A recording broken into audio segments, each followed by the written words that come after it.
आदरणीय दर्शकवृन्द नमस्कार। Live okay टेलिभिजनको एडिट टकमा यहाँहरूलाई स्वागत गर्न चाहन्छु। म कार्यक्रम प्रस्तुता शङ्कर भट्टराई। लाइभ ओके टेलिभिजनको एडिट टकमा हामीहरू शिक्षाका विविध व्यक्तित्वहरूसँग विविध पक्षमा विचार मन्थन गर्ने गर्दछौँ।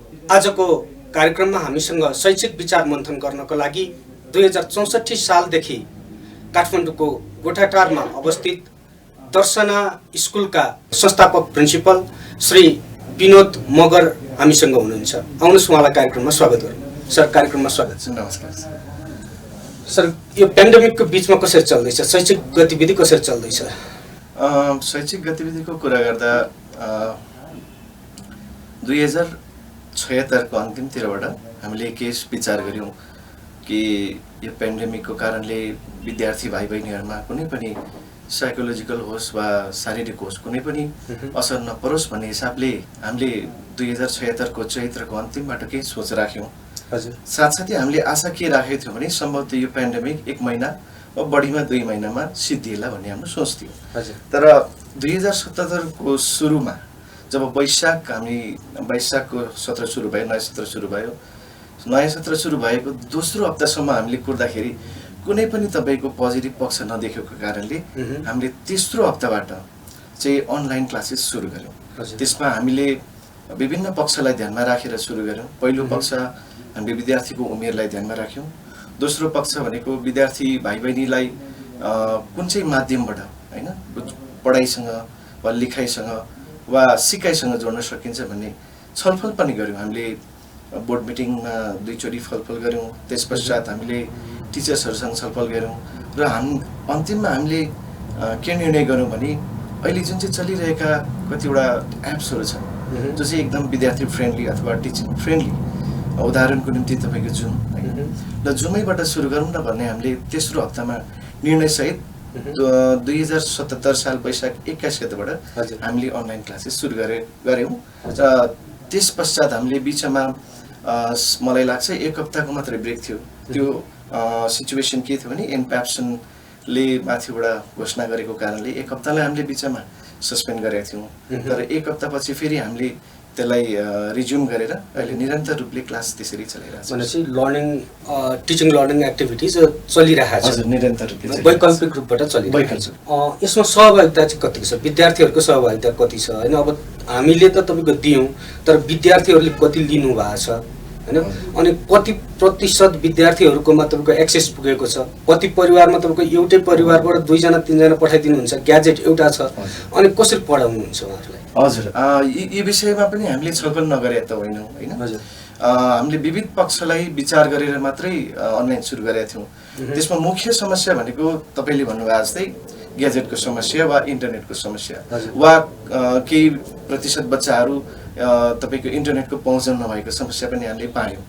हामीले क्लास सुरु गर्नुभन्दा पहिले एकचोटि सर्वे पनि गऱ्यौँ र फोन मार्फत जानकारी पनि लियौँ। कति बच्चाहरू चाहिँ गाउँमा भएको अवस्था थियो त्यो समयमा, अहिले पनि केही बच्चाहरू छन् जस्तै 12देखि 15% बच्चाहरू अहिले पनि तपाईँको गाउँमै छन् बच्चाहरू। उनीहरूले अहिले पनि अनलाइन क्लासेस लिन सकेका छैनन् विभिन्न कारणवश। र हामीले यो पक्षलाई ध्यानमा राखेर निर्णय के गर्यौँ भने यदि हामी अनलाइनमै जानुपर्ने अवस्था हो वा यो मात्रै वैकल्पिक तरिका हो भने हामीले स्केड्युलमा केही काम गर्नुपर्ने हुन्छ, रिल्याक्सेसन दिनुपर्ने हुन्छ र साथसाथै विद्यार्थी भाइ बहिनीको स्वास्थ्यलाई पनि ध्यानमा राख्नुपर्ने हुन्छ भन्ने कुराहरूलाई हामीले सुरुमा सानो क्लासेसलाई तपाईँको 2 पिरियड मात्रै र ठुलै क्लासेसलाई पनि सुरुवातमा हामीले 2 पिरियडभन्दा बढी गरेनौँ। त्यसको अर्थ के भने विद्यार्थी भाइ बहिनीको स्वास्थ्यमा नि कुनै नकारात्मक असर नपरोस् भन्ने नै थियो। पछिबाट हामीले 2 महिना वा 2.5 महिनापछि हामीले क्लास 6 देखि माथिको क्लासेसलाई हामीले 3 पिरियड गरेका छौँ र अहिले तपाईँको इन द मिन टाइम पनि हामीले क्लास 5 सम्मलाई 2 पिरियड मात्रै गरिरहेछौँ र 6 देखि माथि 10 सम्मलाई 3 पिरियड गरेका छौँ। र हजुरले भन्नुभएको चाहिँ प्रश्न के थियो भने कतिको बच्चाहरू चाहिँ पहुँचमा छन् भन्ने कुरा हो।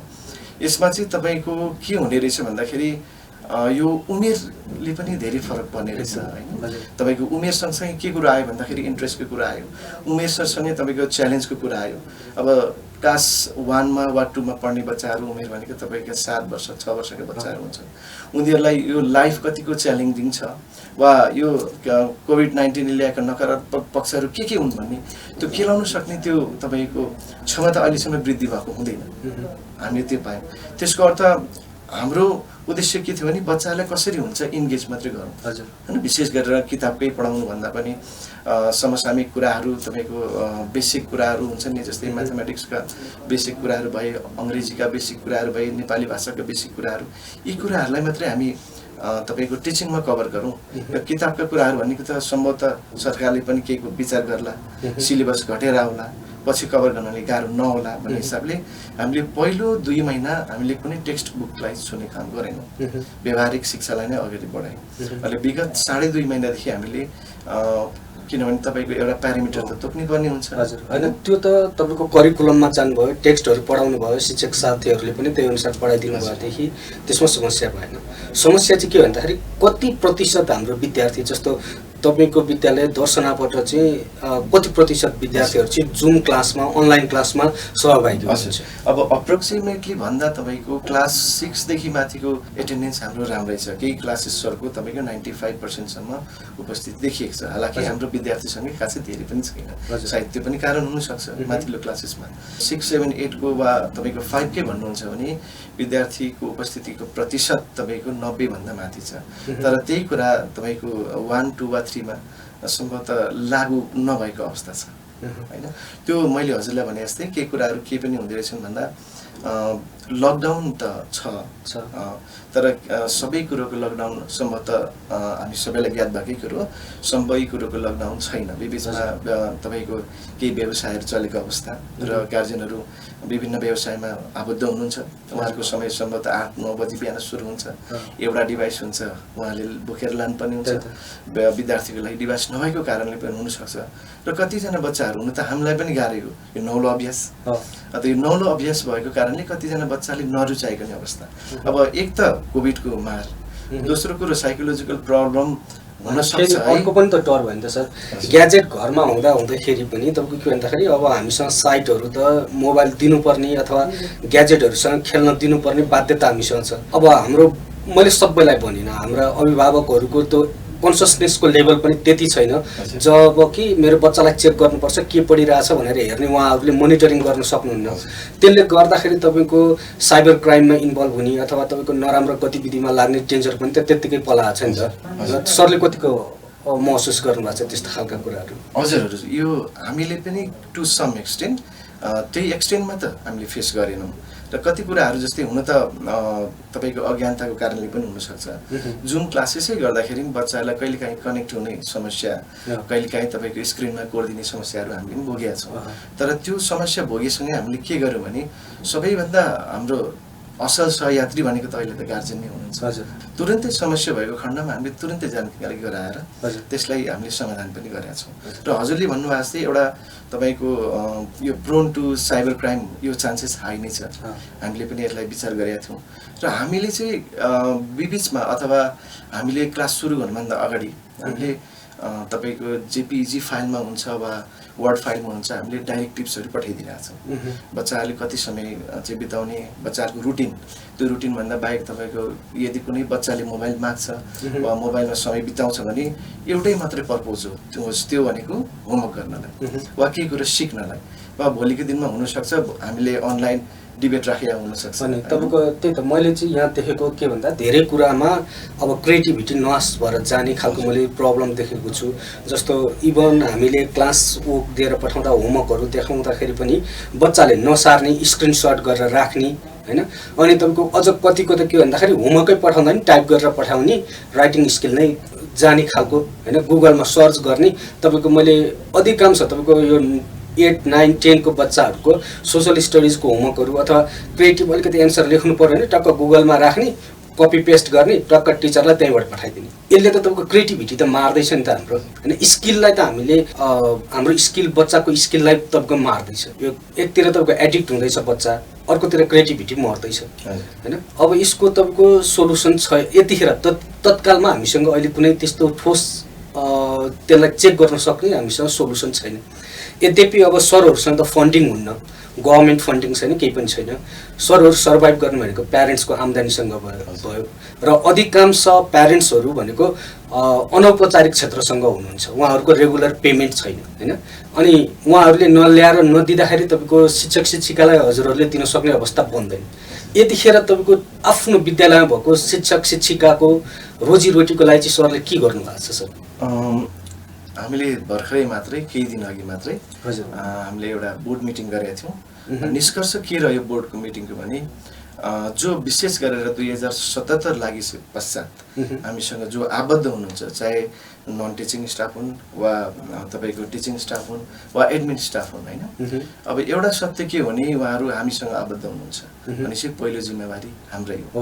र दोस्रो सत्य के भने उहाँहरू परिवारमै हुनुहुन्छ भनेपछि परिवारमै छौँ भन्नुको अर्थ बुवालाई असर पर्दा पक्कै पनि छोरोले पनि केही कुरो त कम्प्रोमाइज गर्नै पर्ने हुन्छ। यो परिवार तरिकाले हामीले चलाएको हुनाले हामीले उहाँहरूको विशेष गरेर अहिले खुलेरै भन्दाखेरि हामीले जब when it comes to the mode of payment हामीले के गर्यौँ भने विगत 3 महिनादेखि नै प्रायोरिटाइज गरेका छौँ। प्रायोरिटाइज भन्दा जो प्रायोरिटीमा पहिलो पर्नुहुन्छ उहाँहरूको चाहिँ समस्या टर्नु भन्ने हिसाबले त्यो गरेको छ, जसलाई थोरै आवश्यकता छ उहाँलाई अलिक पछिसम्म सल्लाह गरे। तर अहिलेको टार्गेट भनेको विशेष चारबाट पनि आएको अवस्था छ, त्यसले गर्दा अहिलेको टार्गेट भनेको केही मात्रामा पेरेन्ट्सकोबाट पनि लिउँ। विशेष गरेर हामीले आग्रह के गरेको छौँ भने पक्कै पनि हाम्रा जति पनि प्यारेन्ट्सहरू हुनुहुन्छ सबैलाई एकै थरीको मार्ता पक्कै पनि परेको छैन होइन। सबै प्रकारको हुनुहुन्छ, जो सहज स्थितिमा हुनुहुन्छ उहाँहरूले केही मात्रामा सहयोग गरिदिनु भयो भने जो असहज स्थितिमा हुनुहुन्छ उहाँहरूलाई पक्कै पनि हामीले कर लाउने स्थिति हुँदैन होइन।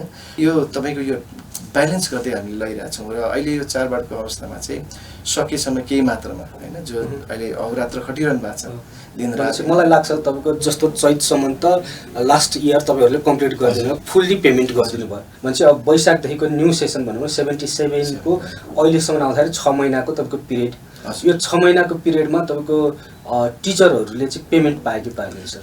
पाउनु भएको छ, पाउनु भएको छ भने केही मात्र एक दुईजना टिचिङ सबैले पाउनु हजुर। नन टिचिङ त मोटामोटी सबैले पाइसक्नु भएको अवस्था छ र टिचिङमा पनि तपाईँको 1-2 जना जो अलिक पार्ट टाइम मात्रै हुनुहुन्छ, 1-2 पिरियड हुनुहुन्छ र अलिक पछिल्लो पनि जोडिनु भयो, किनभने यो डिभाइसको समस्या, इन्टरनेटको समस्या यो तपाईँको विद्यार्थीसँग मात्रै सीमित नरहेर कहिलेकाहीँ हामीसँग पनि आइपुग्ने अवस्था भएकोले गर्दा केही टिचर्सहरू केही सरहरू अलिक ढिलो केही समय ढिलो जोडिनु भएको अवस्था नि छ।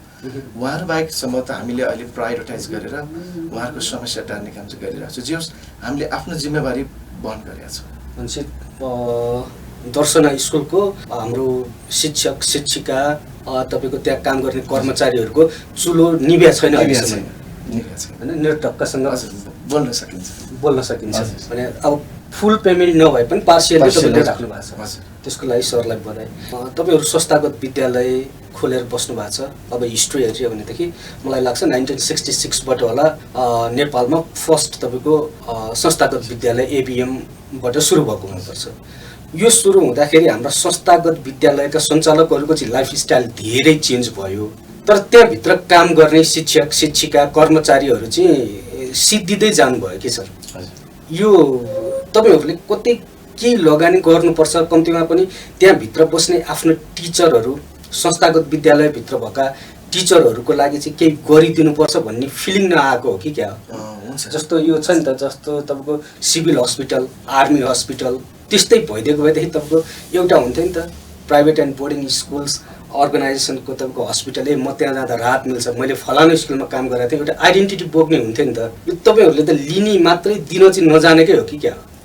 हुन्छ, मेरो विचारमा अब मैले संस्थागत विचार पनि राखिनँ, मेरो व्यक्तिगत विचार होइन। मेरो व्यक्तिगत विचारमा हुन त यो विषय चाहे यो होस् वा अन्य कुनै विषय होस्, it differs from person to person होइन, इन्स्टिट्युट चाहिँ इन्स्टिट्युट हो। त्यसले गर्दा जुन हामी अहिले टिम छौँ दर्शनामा, हामी थोरै अलग विचार, धेरै अलग विचार त भन्नु मिल्दैन किन अभ्यासमा आउँदा त्यो देखिने कुरो हो, थोरै चाहिँ अलग विचारले आएछौँ।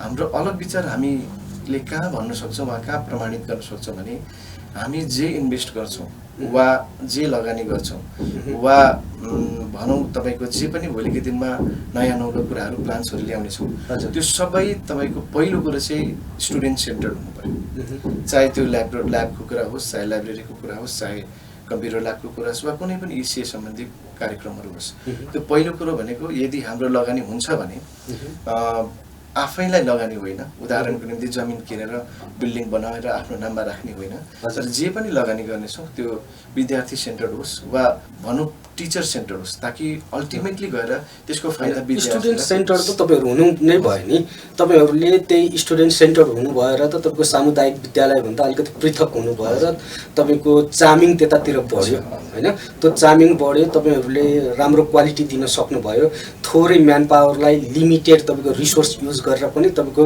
शिक्षा यस्तो खालको हुनुपर्छ है भन्ने तपाईँले चेन्ज लिएर आउनुभयो यद्यपि भएको चाहिँ के भन्दाखेरि त्यो शिक्षक शिक्षिका काम गर्न अहिले यतिखेरको अवस्थामा जस्तो पेन्डेमिककै बेलामा हामी त्यो संस्थागत विद्यालयभरि जीवनभरि काम गरेकोले मेरो अर्गनाइजेसनको चाहिँ हस्पिटल छ कलेज छ अथवा मेरो तपाईँको त्यो वृद्ध आश्रम छ त्यो भइदिएको त एउटा प्राउड फिल हुन्थ्यो नि त होइन त्यो गर्न चाहिँ किन नसकेको कि अब तपाईँहरू त टिममा बस्ने त हो तपाईँहरूले टिममा हुँदाखेरि त तपाईँहरूको रिप्रेजेन्ट गर्ने प्याप्सन एन्ड प्याप्सन हिसान इसान तपाईँको थुप्रो अर्गनाइजेसन्सहरू छन् अब यो सोचै नआएको हो कि होइन तपाईँको यो बिजनेस हामी प्रफिट लिन लागि मात्रै गर्ने हो भन्ने मोटिभ बढी भयो कि जस्तो लाग्यो हुन्छ हुँदा कुनै पनि कोइनको दुईटा पार्ट हुन्छ होइन हजुर हामीले हेड्सलाई मात्रै हेर्छौँ भने टेल्सलाई देख्दैनौँ नै यदि टेल्सलाई मात्रै हेर्छौँ भने हेड्स देखिन्न अवश्य पनि र कुनै पनि विषयको मलाई लाग्छ दुईटा पाटो हुन्छ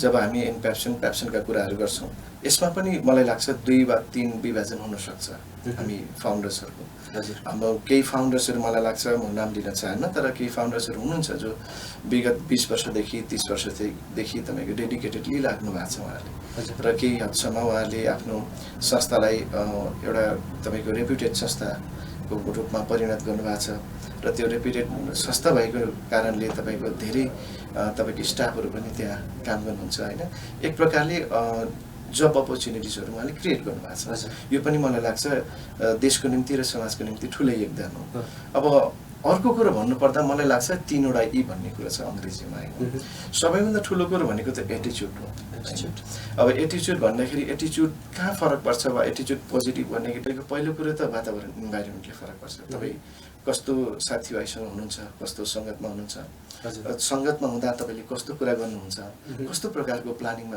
अघि बढ्नुहुन्छ यी कुराहरूले पक्कै पनि फरक पर्छ दोस्रो भनेको तपाईँको शिक्षा होइन तपाईँको शिक्षा कस्तो तपाईँको अपब्रिङिङ कस्तो भयो तपाईँले कस्तो प्रकारको शिक्षा सिकेर वा सिकाउँदै आउनु भएको छ त्यसले पनि फरक पर्छ जस्तो लाग्यो होइन अब यस्ता कुराहरूले चाहिँ तपाईँको मलाई लाग्छ होइन एउटा भयो तपाईँको एक्सपिरियन्स होइन अनुभव अर्को भयो तपाईँको इन्भाइरोमेन्ट र तेस्रो भयो एडुकेसन तपाईँको कस्तो वातावरणमा हुर्किनु हुन्छ बस्नु भएको छ कस्तो शिक्षा हासिल गर्नु भएको छ र तपाईँले विगत 20 वर्ष 10 वर्ष 15 वर्ष वा 25 वर्षमा कस्तो प्रकारको अनुभव बटुल्नु भएको छ होइन म त शोषण गर्नेको निम्ति फाउन्डर भएको प्रिन्सिपल भएको अनि मैले मेरो काम भनेको शोषणै गर्नु भन्ने तपाईँको त्यो तपाईँको अपब्रिङिङ हो कि त्यो शिक्षा अब त्यही त त्यसमा त तपाईँको सरलाई मैले कुरै प्रश्न के राखेँ भन्दाखेरि तपाईँहरू बिजनेसमा हुनुहुन्छ अल्दो तपाईँको यो के हो भन्दाखेरि तपाईँको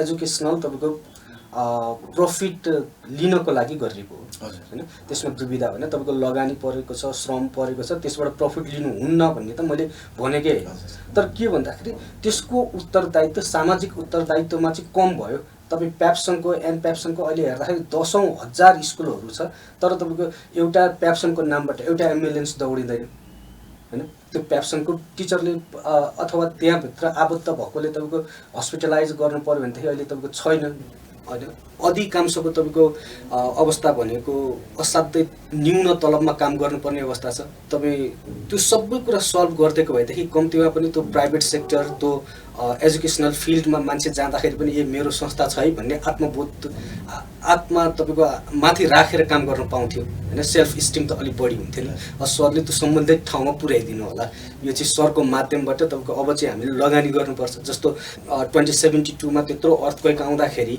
हाम्रो यत्रो संस्थागत विद्यालयहरूकोबाट तपाईँको इमर्जेन्सी कलेक्सन सेन्टर भइदिएको भए त्यहाँ गएर बसिन्थ्यो होला यी खालका कुराहरूमा चाहिँ अलिक नगएको हो कि भन्ने मलाई लागेको यद्यपि त्यसलाई मैले यहीँ छोडिदिएँ सर अब सर हामी यो पेन्डेमिकको बिचमा रहँदाखेरि अहिले संस्थागत विद्यालयको बारेमा तपाईँको दुईटा धारणाहरू आइरहेको छ। एउटा तपाईँको असाध्यै शिक्षालाई महँगो बनाइदिने अनि पोलराइज गर्ने, तपाईँको अलिक पेएबल प्यारेन्ट्सहरू तपाईँको त्यतातिर लगेर राखिदिने, अर्को नन पेएबल अलिकति नगर्न सक्नेहरू सामुदायिक विद्यालयतिर लिएर जाने। अनि यी बिचमा रहेका तपाईँको मिडियम खालका स्कुलहरू यिनीहरूमा चाहिँ तपाईँको अब नेसनलाइज गर्नुपर्छ, यी नेसनलाइज गरिदिनुपर्छ भन्ने खालको सोच आइरहेछ। भनेपछि सर के यो एजुकेसनलाई तपाईँ नेसनलाइज गर्नुपर्छ भन्ने पक्षमा हुनुहुन्छ कि होइन यसलाई फ्री छोड्नुपर्छ नि? अब मेरै व्यक्तिगत विचार र धारणाको कुरा गर्नुहुन्छ भने इतिहास पल्टाएर हेर्दा अब पृथ्वीका विभिन्न विकसित देशलाई हेर्ने हो भने पनि यो प्राइभेट संस्था भन्ने त्यहाँ पनि हामी देख्छौँ। सम्भवतः केही कुराहरू फरक होला पक्कै पनि, सिद्धान्तमा होला अथवा अभ्यासमा होला। तपाईँको विकसित राष्ट्रहरूमा तपाईँले कुरा गर्दै लिएर जाँदाखेरि फर्स्ट प्रायोरिटी त्यतातिर पब्लिक स्कुलमा भएन भने प्राइभेटमा आउने हो। अब हाम्रो चाहिँ उल्टो के भन्दा पहिला प्राइभेट स्कुल ट्राई गरेँ, नभएदेखि पब्लिकतिर जाने भन्ने यो उल्टो ट्रेन बस्यो। मेरो विचारमा यो तपाईँको राष्ट्रियकरण चाहिँ मेरो विचारमा हुनुहुन्न। दुई तिनवटा कारण छन्। पहिलो कारण भनेको तपाईँको के हुन्छ भने तपाईँको एले बीलाई बीले एलाई चेक गर्ने भने मलाई लाग्छ एबी दुइटै नै एक्टिभ भएर बस्छन्। जब हाम्रो अस्तित्वमा ए मात्रै छ भने उदाहरणको निम्ति हामीले तपाईँको राजनीतिलाई हेरौँ होइन, जबसम्म तपाईँको अपोजिसन पार्टी स्ट्रङ हुन्छ तपाईँको सत्तामा रहेको पार्टीले सिन्सियरली काम गरेको हामी देख्छौँ।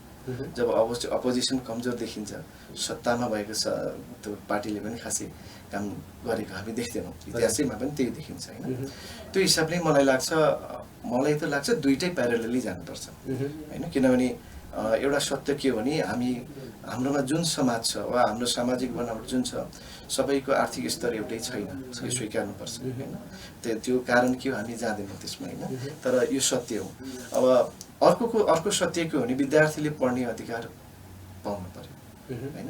यो अधिकार हो, यो फन्डामेन्टल राइट भित्र पर्छ। यो चाहे त्यो बोर्डिङ स्कुलको कुरा होस् वा कम्युनिटी स्कुलको कुरा होस्, विद्यार्थीले जुन चाहिँ उसको पढ्ने अधिकार छ त्यो त हनन गर्ने न त सरकारले मिल्छ न त हामीले मिल्छ। त्यसले गर्दा एउटा तपाईँको पर्सनल चोइसमा होइन, उसले सामुदायिकमा गए पनि संस्थागतमा गए पनि उसले पढ्ने अधिकार चाहिँ पाउनुपर्छ भन्ने मेरो विचार हो। होइन तपाईँले त्यो राखिरहँदाखेरि जस्तो राज्यले दिएकोमा जस्तो संस्थागत विद्यालयमा दर्शनामा तपाईँको पढेको विद्यार्थी दर्शनामा पढेकै आधारमा हायर स्टडिज गर्न जाँदाखेरि तपाईँको स्कलरसिपबाट वञ्चित हुनुपर्ने अवस्था छ होइन।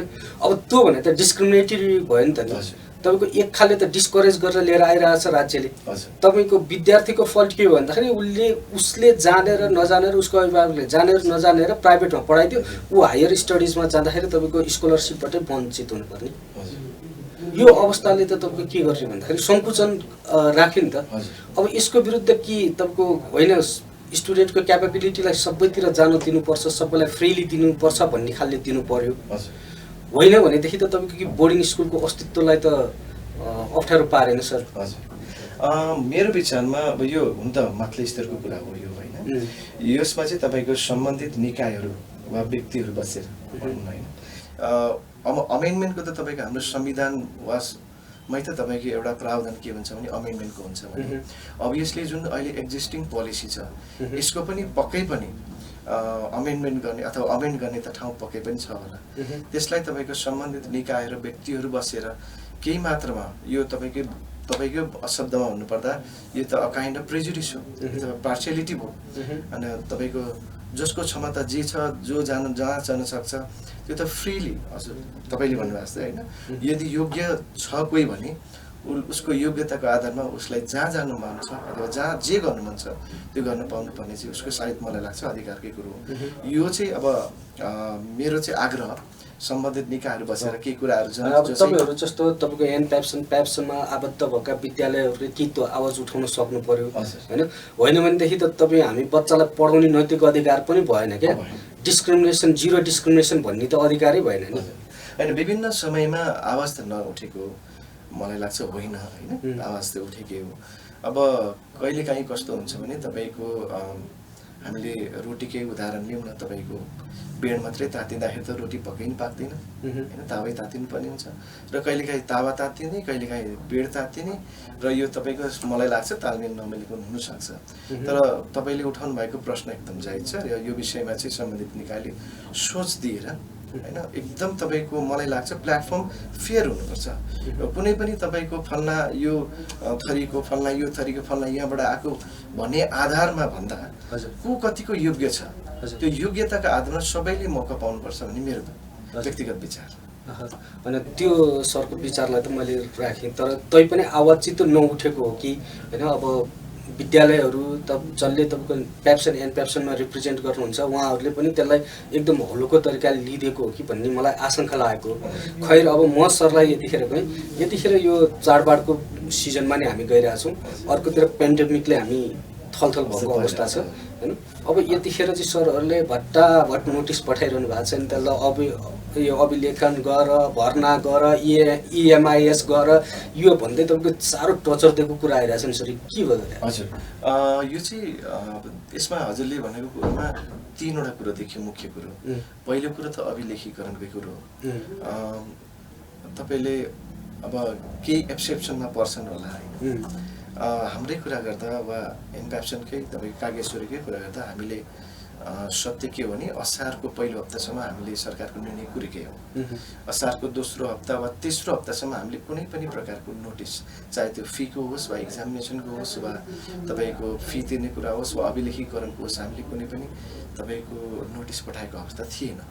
जब सरकारबाट वा माथिल्लो स्तरबाटै तपाईँको सूचना आउँछ कि यो गर्नुपर्ने हुन्छ भनेर, अब त्यो त हामी त किनभने तपाईँको स्थानीय सरकारभित्र छौँ वा सङ्घीय सरकारभित्र छौँ, अब तपाईँको सङ्घीय सरकार वा स्थानीय सरकारले दिएको निर्देशनलाई त हामीले पालन गर्नुपर्ने हुन्छ। त्यसले गर्दा हामीले पनि अहिलेलाई तपाईँको सानो सूचना मार्फत अभिलेखीकरण गर्दाखेरि त आफ्नो पहिला भएको बच्चाहरू प्यारेन्ट्सलाई तपाईँ मेरो स्कुलमा बस्छ है भनेर तपाईँको भर्ना मात्र राख्दै भयो नि त, तपाईँले नाम टिपाउँदा भयो नि त। ल भर्ना गर्न चाहिँ ल आइहाल्नुहोस् है, नभए त अर्को वर्ष 2 वर्ष लस हुन्छ, नभए अर्को वर्ष तपाईँको बच्चा अपग्रेड हुँदैन भनेर तपाईँको अलिकति तर्साउने। अनि होइन, हामीले व्यक्तिगत रूपमा प्रयोग गरेको दुईवटा भाषा छ। एउटा हामीले के गर्यौँ भने यदि सम्भव भएमा होइन तपाईँहरू 1 जना वा 2 जना हो, सम्भव भएमा तपाईँहरूको समस्याहरू स्पष्ट रूपमा हामीलाई राख्नुहोस्, कर लाउने कुरा आउँदैन। तपाईँ र हामी we are sailing the same boat छ अहिले अवस्था होइन। त्यसले गर्दा सकेसम्म समय मिलाएर विद्यालय आइदिनुहोस्, तपाईँको कुरा राखिदिनुहोस्। पक्कै पनि तपाईँको हामीले कर काप लाउने कुरा हुँदैन, हार्ड एन्ड फास्टको कुरा आउँदैन। तर स्पष्ट रूपमा के भनिदिनुहोस् भने तपाईँको बच्चा पढाउने इच्छा छ वा छैन। यदि तपाईँको बच्चा हाम्रै विद्यार्थी हो तपाईँले मान्नुहुन्छ वा भन्नुहुन्छ भने केही कुरा त हामीले भनेको नि त मान्नु पर्यो नि।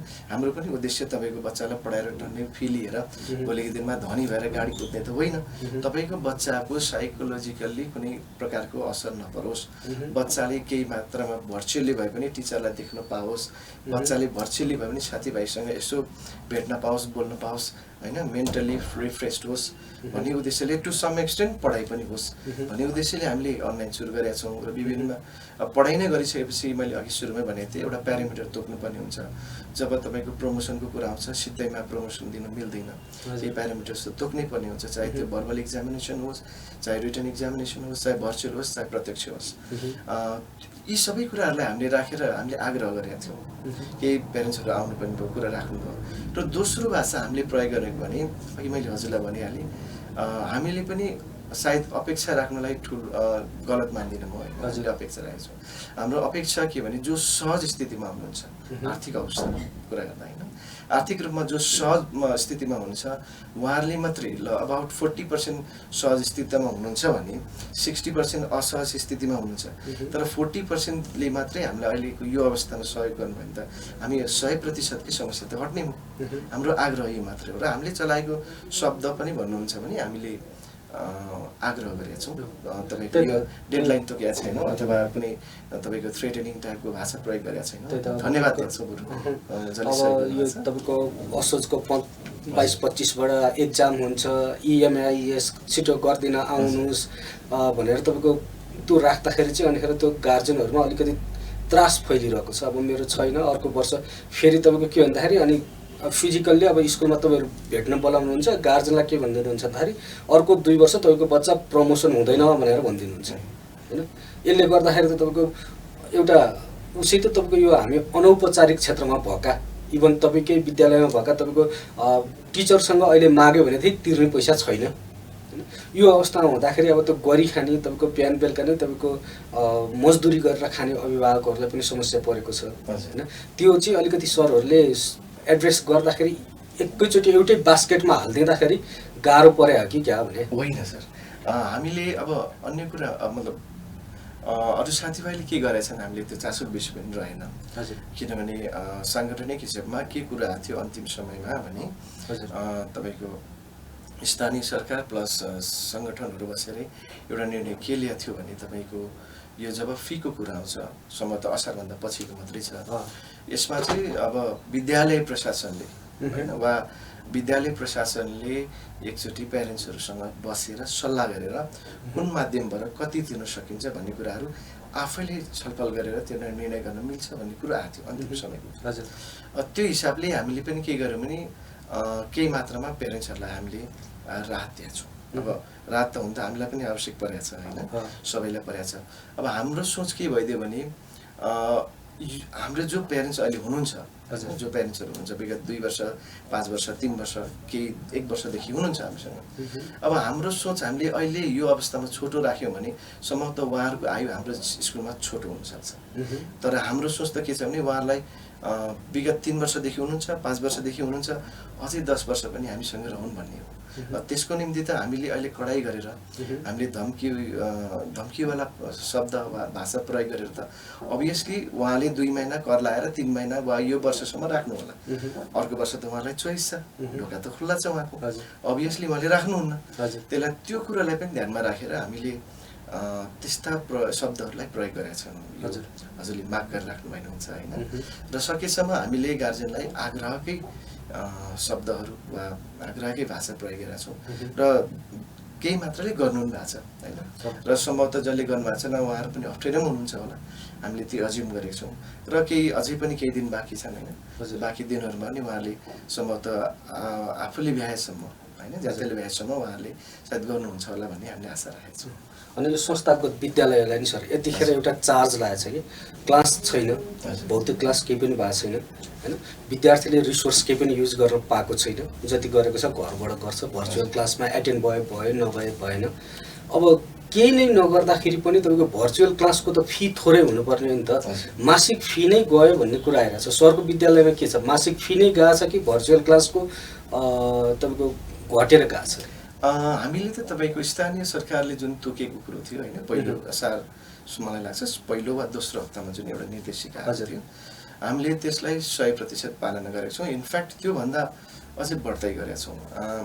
हामीले मलाई पनि लाग्छ तपाईँको शिक्षा नियमावलीमा लेखिएका जति पनि तपाईँको शीर्षकहरू छन् होइन, त्यो सबैमा लिन त पाइन्छ, तर अहिलेको अवस्थामा वा कोभिड-19को अवस्थामा त्यहाँ लेखिएका धेरै शीर्षकहरू सम्भवतः मलाई लाग्छ एप्लिकेबल नहुन सक्छ।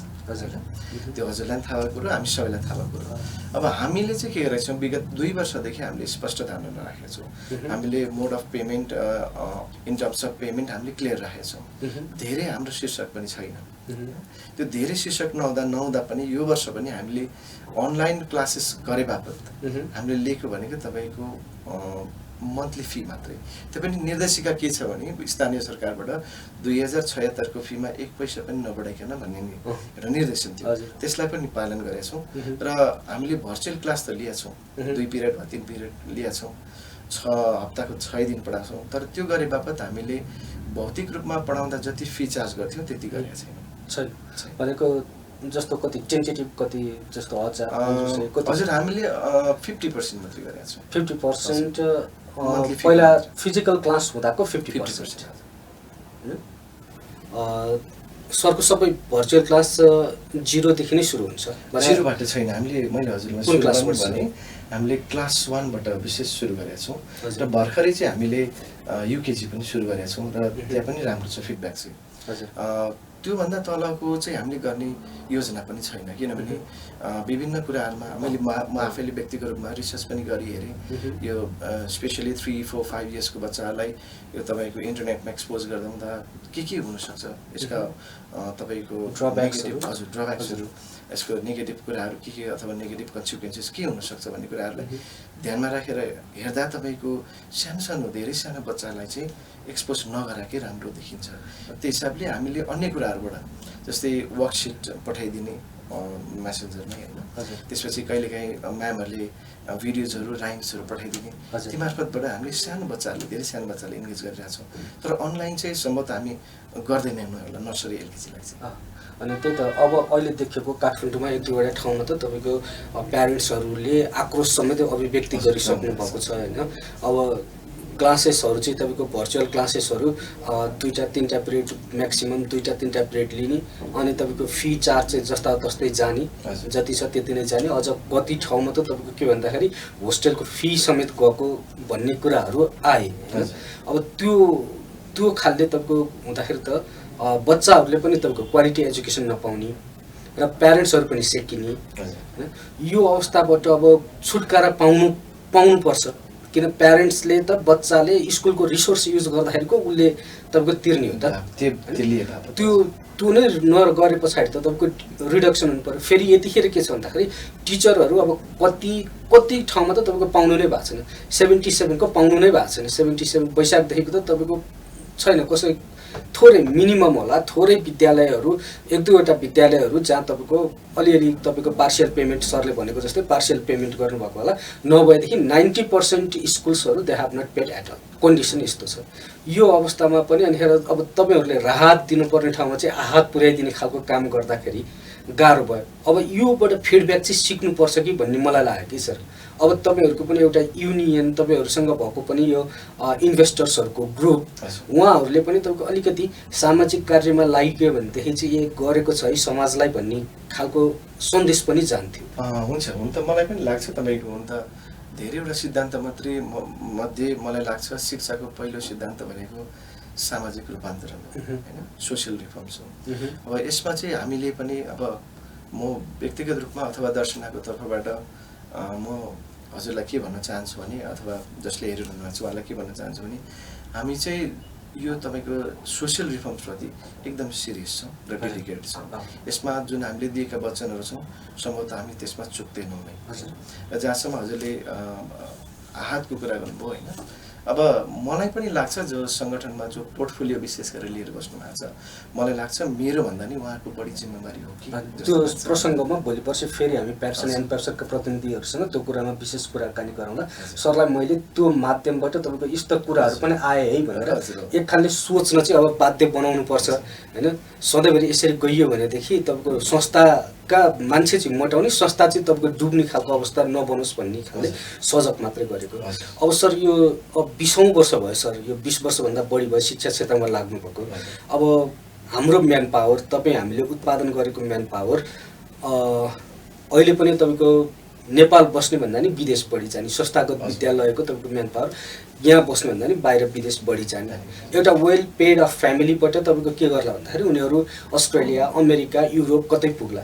तर अधिकांश तपाईँ हामीले पढाएका विद्यार्थी भनेको खाडीमा पुगेर तपाईँको श्रम बेच्न बाध्य छ, खाडीमा पुगेर तपाईँको श्रम बेच्न बाध्य छ।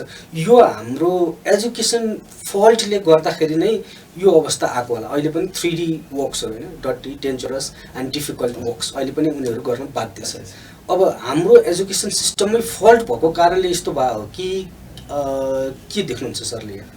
मेरो विचारमा विगत अब 20-21 वर्षदेखि क्षेत्रमा भएको हिसाबले अनुभवको आधारमा बोल्नुपर्दा मलाई हुन त म नेपाल काठमाडौँ विशेष आएको 15 वर्ष मात्रै भयो होइन।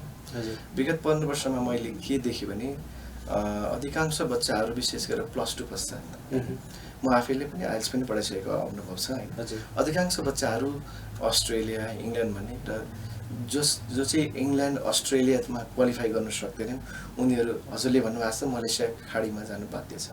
अब मलाई लाग्छ या कुनै एकजना व्यक्तिको वा कुनै एउटा संस्थाको कमजोरी वा भुल भन्दाखेरि पनि यो समग्रमा हामी सबैको कमजोरी भन्न म रुचाउँछु किनभने हामीले के दिन सकेनौँ भने जुन शिक्षा विकसित देशमा दिने गरेको थियो वा दिने गरेछन् त्यही प्रकारको शिक्षा वा त्यो स्तरको शिक्षा सम्भवतः हाम्रोमा ल्याकिङ हो कि अब हाम्रो ल्याकिङ भएको कुरा चाहिँ भन्दैन सर यो पोइन्टमा भन्नु हजुर अहिले पनि उदाहरणको निम्ति कहिलेकाहीँ त यो कन्ट्रोभर्सियली साउन्ड गरिन्छ होइन म के भन्छु भने अहिले जुन हामीले क्लास 6-7 मा पढिरहेको बच्चाहरू छौँ यी बच्चाहरूले अन्दाजी 15-16 वर्षीय उनीहरू पछि तपाईँको प्रोफेसनल फिल्डमा कम्पिट गर्न जान्छन् हामीले अहिले नै पढाउँदा के याद गर्नु पर्यो अलिक भिजनरी भएर हामीले पढाउने कुरामा पनि त्यही प्रकारले पढाउनु पर्यो उदाहरणको निम्ति 15 वर्ष पछाडिको लेभल अफ कम्पिटिसन कुन हुन्छ अथवा कुन स्तरमा हुनसक्छ वा 15 वर्ष पछाडि चाहिँ तपाईँको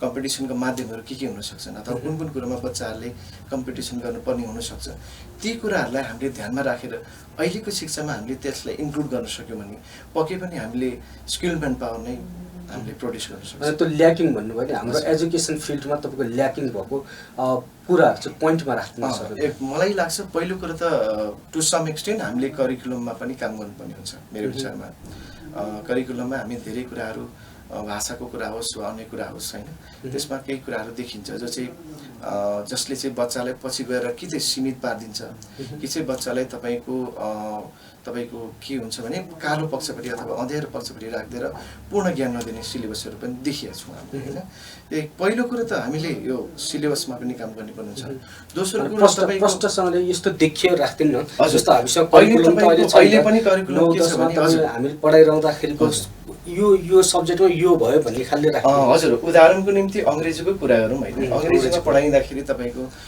भन्नु त भनिन्छ 4 वर्ष 5 वर्ष 9 वर्षमा कहिलेकाहीँ सिलेबस चेन्ज भएको भनिन्छ तपाईँ हामीलाई नै थाहा छ ज्ञात छ कि हामीले धेरै कुरो एक्सपेक्ट गर्न सक्दैनौँ जब सिलेबस चेन्ज हुन्छ प्रायः त्यही कुरोलाई शब्द मात्रै अर्को लेखिदिएर होइन तपाईँको त्यही कुराहरू आइरहेको हुन्छन् कन्टेन्टहरू जबकि मार्केटमा चलेका कन्टेन्टहरू अथवा भोलिको प्रोफेसनल लाइफमा चलिने कन्टेन्टहरू अर्कै हुनसक्छ त्यो कुराहरूलाई हामीले सिलेबसमा इन्क्लुड गर्न सक्यौँ भने अभियसली हाम्रो बच्चाहरू स्किल म्यान पावर बनिन्छन् अब अरू विषयको कुरा गर्दाखेरि पनि तपाईँको अलिकति प्र्याक्टिकल अप्रोचमा हामीले सिलेबस तयार गर्न सक्यौँ प्र्याक्टिकल अप्रोचमा दोस्रो कुरा भन्दाखेरि तपाईँको सिलेबसलाई मात्रै दोष लगाउनु मिल्दैन त्यही त प्र्याक्टिकल एप्रोचको कुराहरू त अब तपाईँको थोर बहुत हामीसँग पनि चेन्ज आइरहेको छ होइन तपाईँ हामीले पढ्दाखेरि 100 मार्क्सको थ्योरी पढ्थ्यौँ अहिले तपाईँको 75 मा तपाईँको अलमोस्ट दुईटा म्याथ भन्दा बाहेक अरू सबै 75 मा गइरहेको छ अब हामीसँगको फल्ट हामी विद्यालय सञ्चालकहरू उहाँहरूको पनि त फल्ट भयो नि सर तपाईँको बच्चाले 25 मा के छ कस्तो छ उसको थाहा छैन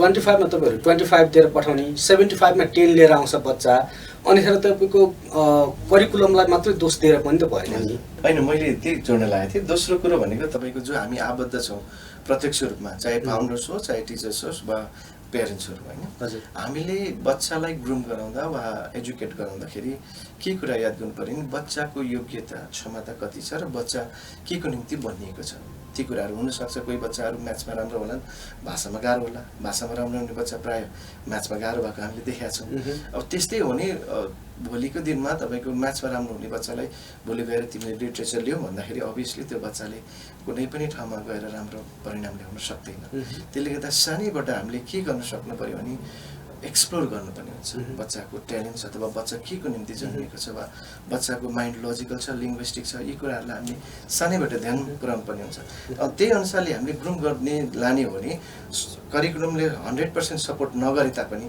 हामीले आफ्नो टिचिङलाई चाहिँ होइन तपाईँले यी कुराहरूलाई इन्क्लुड गर्दै लग्यो प्र्याक्टिकल अप्रोचमा हामीले बच्चालाई पढायौँ भने अभियसली करिकुलमले साथ नदिँदा पनि हामीले बच्चालाई तपाईँको म्यान पावर बनाउनु राम्रो म्यान पावर त्यसो अब त्यहाँ छेक्यो चाहिँ कसले के छ यहाँ त समस्या यस्तो तपाईँहरू संस्थापक तपाईँको स्कुल चलाएर बस्नु भएको छ राज्यले तपाईँको दिएको करिकुलम छ त्योभन्दा बाहेक एडिसनल करिकुलम पनि तपाईँहरूले राख्नुहुन्छ होइन अहिले लोकल गभर्मेन्टले पनि करिकुलम बनाएर दिएको छ लोकल गभर्मेन्टको करिकुलम पनि पढाउनु भएको छ होइन अब तपाईँहरूले आफूले स्वविवेकले भ्याएको पनि राख्नु भएको छ त्यति गर्दाखेरि पनि तपाईँको स्किल्ड म्यान पावर निस्किँदैन भन्दाखेरि त दोष दिने ठाउँ नै भएन जस्तो यस्तो पनि हुन्छ सर त्यसमा 2-3 वटा कुराहरू छन् जस्तो लाग्छ मलाई पहिलो कुरो चाहिँ तपाईँको संस्थाको भिजन के छ, उद्देश्य से चलाएको छ वा उद्देश्य बिना चलाएको छ, चलाइहाल्नु न भन्ने हिसाबले चलाएको कि मेरो बच्चाहरूलाई भोलिको दिनमा स्किल म्यान पावर बनाउँछु भन्ने उद्देश्यले चलाएको छ पहिलो। दोस्रो कुरो प्रोफेसनलिजम संस्थापकमा मात्र होइन टिचर्सको पनि हुनुपर्ने हुन्छ। म गेटभित्र छिरी पश्चात म चाहिँ फल्ना फल्ना होइन, म चाहिँ फल्ना फल्ना, उदाहरणको निम्ति म रिता गीता होइन, म चाहिँ फल्ना फल्ना टिचर हुँ र मेरो जिम्मेवारीभित्र यो सङ्ख्यामा बच्चाहरू छन् र आउँदो 6 घन्टा वा 7 घन्टा चाहिँ म एकदम प्रोफेसनल बडी भएर प्रस्तुत हुनुपर्ने हुन्छ र म आफै एउटा उदाहरणको रूपमा खडा भएर बच्चालाई सिकाउनु पर्ने हुन्छ भन्ने यो प्रोफेसनलिजम पनि मलाई लाग्छ टिचर्सको पनि आउन जरुरी छ कि मैले सिम्पली रोल मोडल खेल्न तपाईहरुले अवसरै दिनु भएन कि सर। हैन, मलाई बिहानदेखि बेलुकासम्म अब शिक्षक शिक्षिकालाई बोलाउनुहुन्छ, न्यून तलब दिनुहुन्छ, भोको पेट लिएर बस्नुपर्छ, 1 बजे घन्टी लाग्छ, 1 कप चिया अब विद्यालय अलिकति तपाईँको उठेको रहेछ भने कालो चिया दिनुहुन्छ, अनि तपाईँको 12-15 हजार दिएर तपाईँको कोठाबाल तिर्ने कि खाने कि तपाईँको समस्या नै त्यो राख्ने भयो नि त। हैन, यस्तो हुन्छ मलाई लाग्छ हुन त सबै विद्यालयलाई एउटै भाँडोमा एउटै बास्केटमा हजुर जस्तै यो औँला जस्तै मिल्दैन हैन, विभिन्न कुराहरू छन्। मलाई लाग्छ एउटा सिद्धान्त के छ भने तपाईको कुनै पनि फिल्डमा होस् पहिला वर्क त्यसपछि पे भन्ने हुन्छ। पहिला पे त्यसपछि वर्क त अभियसली हुँदैन। त्यसले गर्दा हामीले मौका दिने हो सर। हामीले मौका दिँदा कसैले यदि प्रुभ गर्नुहुन्छ कि I am a professional body, I am a professional teacher, I can teach better भन्ने कसैले तपाईको त्यो प्रस्तुति दिनुहुन्छ वा त्यो प्रकारको हामीलाई रिजल्ट दिनुहुन्छ भने अभियसली संस्थामा हामीलाई लोभ त लाग्छ, हामीले सस्टेन गराउँछौँ सर। र जसलाई हामीले मौका दिँदा तपाईको गर्न सक्नुहुन्न, मौका कति दिने, किनभने कुरो त भविष्यको कुरा छ, बच्चाको भविष्यको कुरो छ। यद्यपि पनि तपाईँको के हुन्छ भन्दाखेरि एउटा छ नि जस्तो सरकारी विद्यालयहरूभित्र बस्दाखेरि तपाईँको प्राइमेरीमा जाँदाखेरि यति तलब हुन्छ, निमावीमा जाँदा यति हुन्छ, मामीमा जाँदाखेरि यति हुन्छ भन्ने खालको पब्लिकली तपाईँको डिस्क्लोज तपाईँहरू किन गर्न सक्नुहुन्न क्या? हजुर, त्यो डिस्क्लोज गरिदिएर तपाईँको सबैलाई एट्र्याक्सन बनाइदिनुहोस्, अनि त्यस पछाडि म्यान पावर छानेर राख्दाखेरि त भयो नि त। अनि त्यस पछाडि अरू त तपाईँले भनेको जस्तो अभिवृद्धि गर्नको लागि त उनीहरूको क्षमता अभिवृद्धि गर्नको लागि त अनि तपाईँले दिने त एडिसनल भयो नि त। अनि मलाई लाग्छ जस्तै हुन त धेरै कुरा चाहिँ वा अन्त्यमा गएर ठोकिने कुरा त मोनिटरी कुरा एकदम होइन। त्यो बाहेक मलाई चाहिँ लाग्छ अन्य कुराहरूमा पनि हामीले टिचर्सहरूलाई ग्रुम गर्दै लानुपर्ने हुन्छ। उदाहरणको निम्ति तपाईँका टिचिङ मेथोडोलोजिसको कुरा भए, ट्रेनिङका कुराहरू भए होइन, यी कुराहरूमा पनि हामीले उहाँलाई यदि ग्रुम गर्न सक्यौँ भने भोलिको दिनमा हामीभन्दा कुनै बेटर अपर्च्युनिटी पाउनु भयो भने पनि त अभियसली हामीले एउटा बेसको काम त गर्नेछौँ होइन, प्लेटफर्मको काम गर्नेछौँ, त्यसमा पनि हामीले सायद गर्व गर्ने ठाउँ रहन्छ। त्यसले गर्दा मोनिटरी कुरा त अभियसली छ, त्यो इम्पोर्टेन्ट नै छ। त्यो बाहेक पनि अन्य कुराहरूमा पनि जस्तै पर्सनल डेभलपमेन्टको कुराहरू होइन, ट्रेनिङ्सको कुराहरू, यी कुराहरूलाई पनि हामीले संस्थागत विद्यालयहरूले यसमा पनि यी कुराहरूमा पनि जोड दिनुपर्छ कि भन्ने चाहिँ मेरो विचार। एकदम राम्रो कुरा सरलाई। अब हामी समयको अन्तिमतिर छौँ, यतिखेर हामी सबै थुन्नेर बस्नु परेको अवस्था छ। सबैभन्दा बढी तपाईँको यो अनौपचारिक क्षेत्रहरू, टुरिज्म सेक्टर सबैभन्दा बढी यसबाट पीडित भएको छ। त्यस पछाडि सायद लाग्छ मलाई हाम्रो संस्थागत विद्यालयहरू तपाईँहरू पीडित हुनुभएको छ, हामी सबै पीडित भएको छौँ। यतिखेर तपाईँको घरभित्र बस्नुभएका शिक्षक शिक्षिका, तपाईँको विद्यार्थी अभिभावक, उहाँहरूलाई के कुरा भनिदिनुहुन्छ सर? मेरो उहाँहरू सबैलाई विशेष गरेर हाम्रो पेरेन्ट्स र विद्यार्थीहरूलाई के आग्रह छ भने हामी विगत 6 महिना वा 7 महिना हुन लाग्यो होइन, हामी संयम भएर बसेका छौँ र केही दिन संयम भएर बसौँ होइन, शान्त भएर बसौँ। यो समस्या पूर्ण रूपमा हटेको अवस्था छैन। अभियसली हिन्दीमा एउटा भनाइ छ, जाने तो जहाने होइन, पढाइभन्दा पहिले स्वास्थ्य नै आउँछ, स्वास्थ्यले पहिले जोगाउँ र साथसाथै यो भन्दै पनि हामीले के गर्न सक्छौँ भने विशेष गरेर मेरो आग्रह प्यारेन्ट्सहरूलाई के छ भने यो अवस्थामा बाध्यता हामी घरमा पुग्न सक्दैनौँ, माध्यम एउटा भर्चुअल मात्रै छ, प्रत्यक्ष रूपमा बोलाउन पनि सकिन्न, जान पनि सकिन्न। यसको अर्थ के भने अहिले ड्याडी मम्मी नै चाहिँ टिचर्स हुनुहुन्छ, उहाँलाई एउटा मौका पनि हो कि छोराछोरीसँग राम्रो बन्डिङ सेयर गर्ने, मौका पनि हो छोराछोरीको ट्यालेन्ट्सहरू के रहेछ भनेर जान्न मिल्ने वा तपाईँको एक्सप्लोर गर्ने एउटा मौका के पनि हो भने यदि ड्याडी मम्मीसँग कुनै छोराछोरीको सम्बन्ध राम्रो छैन भने यसलाई सुमधुर बनाउने एउटा मौका पनि हो। साथसाथै ड्याडी मम्मी भनेको चाहिँ एउटा छारे पनि हो, दुःख सुखमा साथ दिने पहिलो तपाईँको सहयोगी हात हो भन्ने कुराहरूलाई बच्चालाई फिल गराउनु पनि एउटा राम्रो मौका जस्तो लाग्छ मलाई। धेरैले गरिरहनु भएको छ र जसले गर्नु भएको छैन उहाँले पनि गर्नुहुन्छ भन्ने मैले आशा राखेको छु होइन। र आउँदो दिनहरूमा आशा गरौँ दसैँ तिहार पश्चात भौतिक रूपमा सबै क्लासेस नभए पनि केही क्लासेसहरूलाई चलाउन सकिन्छ भन्ने एउटा आशा हामीले राखेका छौँ। र यो चाडबाड आएको अवस्थामा होइन खुसी रहौँ, सुखी रहौँ होइन, एकअर्कामा भर्चुअली भए पनि विशेष सेयर गरौँ, एक्सचेन्ज गरौँ र भोलिकै दिनमा भौतिक रूपमा भेटेपछि धेरै कुराहरू हामी सेयर गरौँला। धन्यवाद सर। धन्यवाद विनोद सर। आज हामीसँग एडुटकमा शैक्षिक विचार मन्थन गर्नको लागि काठमाडौँ गोठाटार स्थित दर्शन हाई स्कुलका संस्थापक प्रिन्सिपल विनोद मगर सर हुनुहुन्थ्यो। सरले भनेको जस्तै यो विषम परिस्थितिलाई एकदमै नकारात्मक ढङ्गबाट मात्रै पनि नबुझौँ, यसका सकारात्मक पाटोहरू सब घर परिवार आफन्तसँगै बस्न पाउने जुन वातावरण सृजना गरियो त्यसलाई पनि अवसरको रूपमा लिउँ, आफ्ना बालबच्चाहरूको ख्याल गरौँ, सबैसँग हाँसीखुली बसौँ, घरबाट बाहिर अनावश्यक काममा ननिस्क्यौँ, सबैजनासँग भर्चुअल्ली नै भए पनि आफ्ना शुभकामनाहरू आदान प्रदान गरौँ, यसलाई विशेष रूपमा राखौँ। आउँदै गरेको अब विजया दशमीको हामी मुखमा छौँ, विजया दशमीको पनि सरले शुभकामना भनिसक्नु भएको छ। हामी सबैजना घरभित्रै बसौँ, स्वास्थ्य रहौँ, फेरि भोलिका दिनहरू सहज स्थितिमा फेरि यसै गरी जमघट हुने दिनहरू आउनेछन् भन्ने भनाइ सरले राख्नुभएको छ। सरलाई मैले बिदा गरेँ। अब आगामी दिनहरू हामी सहज ढङ्गबाट अगाडि बढेर नेपालको शैक्षिक विकासमा संस्थागत विद्यालयहरूले खेल्ने भूमिकाको बारेमा यसै गरी अन्य व्यक्तित्वसँग विचार मन्थन गर्ने बाचासहित अहिले बिदा हुन्छु। हस्त, धन्यवाद।